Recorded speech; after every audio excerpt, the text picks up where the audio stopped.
Hey guys, and welcome to Leanne Jane Moments. So today I just wanted to talk quickly about PCOS. It's something that's really close to my heart because from watching other videos or seeing other posts I've had all over social media, you will have seen that this is something that I was diagnosed with back in August 2018. So I just wanted to do this video just to kind of give some kind of information on what it is, what the symptoms are, because since I've started talking about it over the past couple of months and the fact that I've got it and, you know, obviously my diagnosis, etc. I've had so many people inbox me and DM me and they're like, you know, I think I may have this, or I have this and it's been diagnosed as this, but nothing's happened since diagnosis. So it's like, I've been to the doctor, they've referred me, they've done all their tests and everything, they've told me that I've got this thing, but then since they've told me that I've got it, nothing's happened and I don't know where to look for information, I don't know where to look for support. Or it's a case that you may even suffer from some of the symptoms but you just don't know that you've got this thing, and you may not even know how to approach your doctor to ask him or her to start running tests to see if you've got it or to eliminate the possibility of you having it at all. So I wanted just to give you a few facts today on PCOS, also known as polycystic ovarian syndrome, also known as polycystic ovarian disease. You'll see loads of videos on my channel where you'll see that I've been talking about my personal experience with it, and also how I'm managing from day to day, my route to diagnosis, as well as the route away from diagnosis into everyday life where I have to manage it, and how I manage balancing hormones and all of that lovely jubbly stuff. Unfortunately, I don't have this kind of micro brain where I can just read everything and it just gets stored and burnt into the back of my brain. So I've made loads of notes for the information I want to share with you today. So forgive me for looking into my phone as I relate it to you. But yeah, I don't want to get this kind of information wrong, because it's really important that if we are talking awareness, that the information that we're delivering and sharing is correct. Polycystic ovarian syndrome is a serious genetic hormone, metabolic and reproductive disorder that affects women. It is the leading cause of female infertility. PCOS can lead to lifelong complications and other serious conditions including severe anxiety and depression, obesity, endometrial cancer, type 2 diabetes, liver disease and cardiovascular disease. PCOS affects 1 in 10 women. I think that's really massive, because just to deviate quickly from the facts that I'm giving you at the moment, I think the fact that it's 1 in 10, in some countries it's 1 in 5, but where we are in the UK, in Europe, it's 1 in 10 women are affected by PCOS. 10 women, there's 1 person in there. 100 women, there's 10 women in there who are likely, very highly likely, to be affected by PCOS. 1,000 women, 100 out of 1,000, very highly likely is going to be affected by PCOS. And the reason why I pulled that out as a fact is simply because the research that is out there for PCOS, the support, everything, is lacking. There isn't a lot, and what there is, it's very hard to find and kind of see the wood for the trees through what you're trying to read and research. It's hard work, and sometimes when I talk to people like the ones that have inboxed me and said, you know, I was diagnosed with this but nothing's happened since, and I ask the question, well, why? What have you done to try and understand what you have and how to manage it?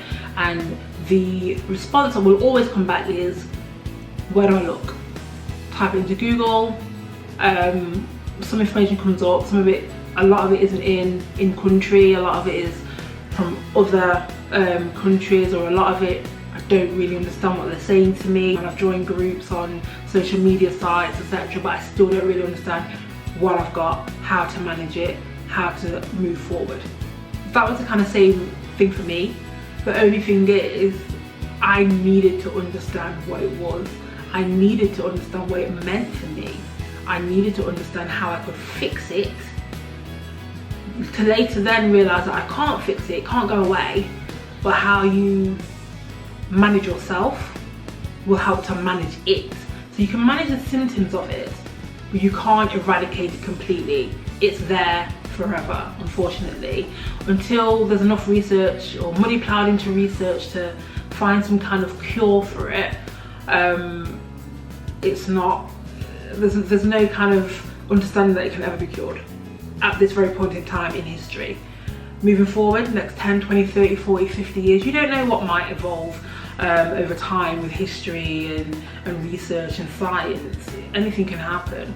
But as we stand here, there's nothing.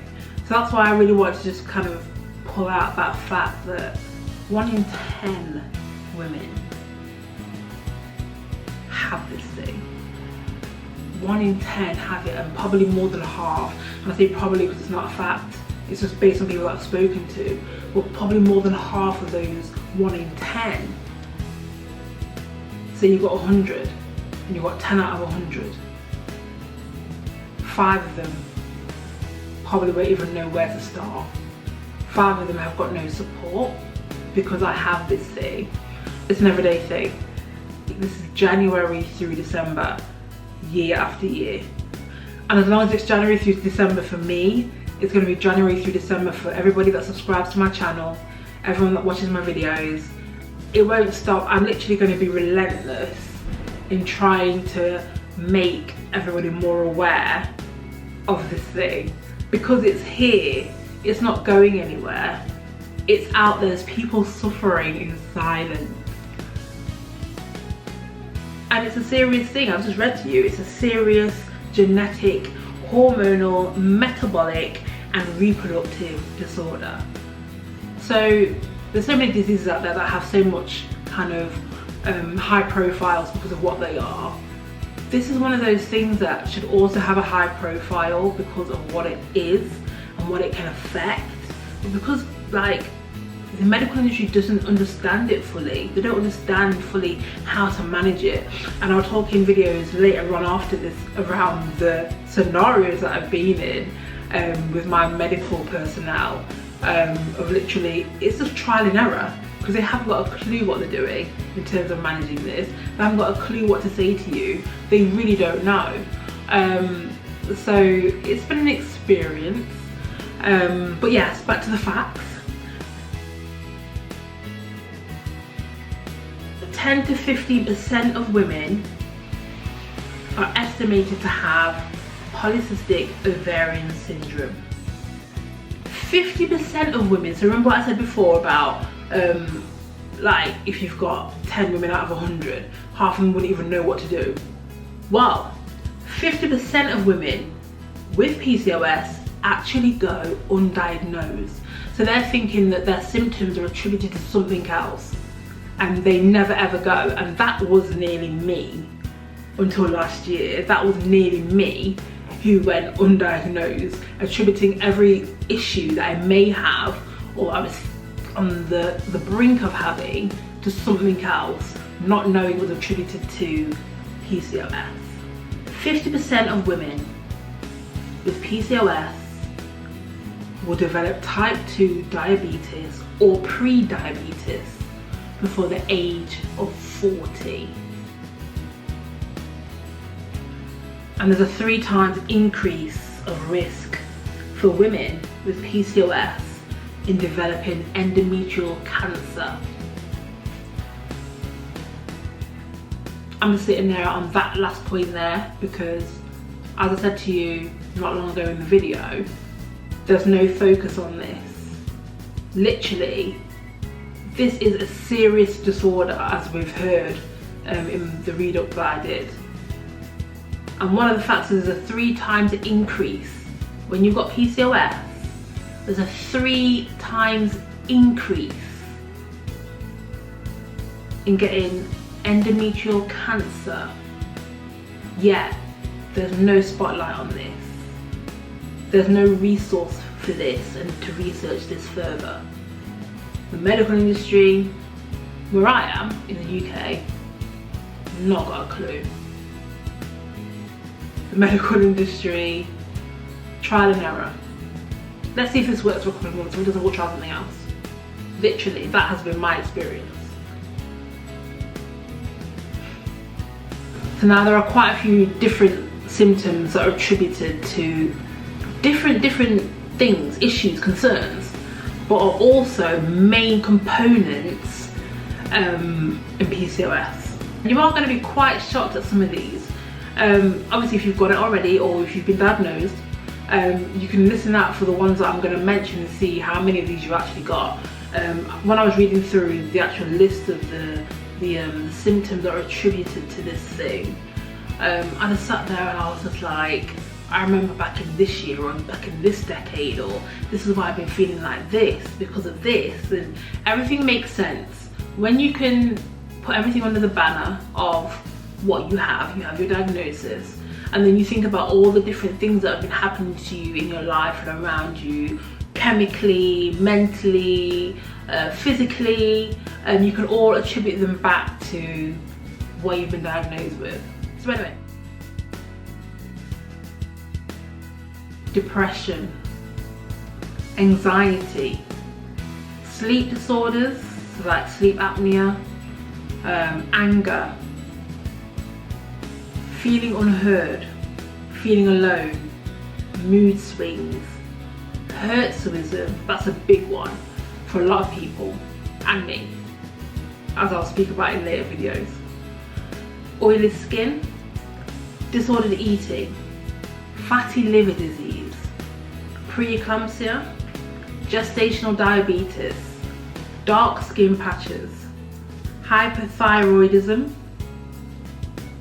ovarian cancer, insulin resistance, high cholesterol, bloating, painful menstrual cycles, acne, hair loss, skin tags / warts, abdominal bleeding, abnormal bleeding, dry eye, autoimmune disease, headaches, another one that I'm very close to, high blood pressure, high testosterone, uterine cancer, pre-diabetes and diabetes, weight gain, miscarriage, infertility, body image issues, irregular cycles, poor memory, fatigue, sleep apnea, periodontal disease.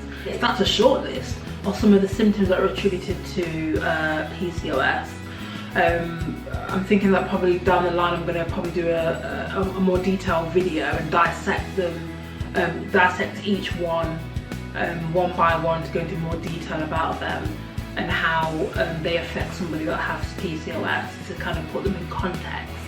Because a lot of those is kind of like, you look at them and you think, but anyone can have that, but in context of PCOS and how it reacts with your hormone imbalances, we can take a closer look at that as we move through. As I say, I've had so many people reach out and say, you know, I've either got it and this is my issue, or some of the things that you're talking about, I think I may have this thing, but I don't know how to refer myself to my GP to get the test done to, you know, to be sure if it's this or not.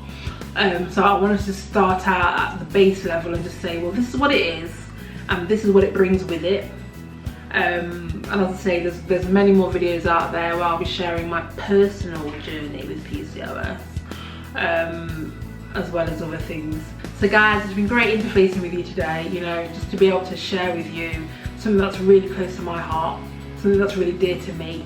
This is an everyday thing, it's an every week thing, it's an every month thing, it's an every year thing. This awareness has to be built, you know, from the ground up. It can't just be 1 month a year. 1 month a year doesn't give the visibility that this actually needs.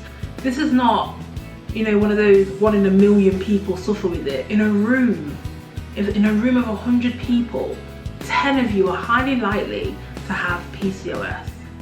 10. In a room of 100. In a room of 1,000, 100 women are likely, highly likely, to have this disorder. And they may not know they have it, or they may know that they have it, but they don't know what to do about it or how to go about doing something about it. That alone says that 1 month a year to spread awareness is not enough. You know, that alone should say that we need to be building a higher profile for this thing, because having this thing, having PCOS, it doesn't stop there. It can develop into so many different things, cancer being the biggest. Like, I read it I don't know how many times. You can get endometrial cancer as a byproduct of PCOS. There's no spotlight on this. It's not at the level that it needs to be. The light isn't being shone on it. It hasn't up until now, but now is the time. Thanks for tuning in to Leanne Jane Moments, and if you want to be one of the first people to be notified when we drop new content on the channel, all you have to do is click on the subscribe button, the red one at the bottom of this video, and you'll be notified as soon as anything new goes up on the channel. Thanks again, and we'll see you soon.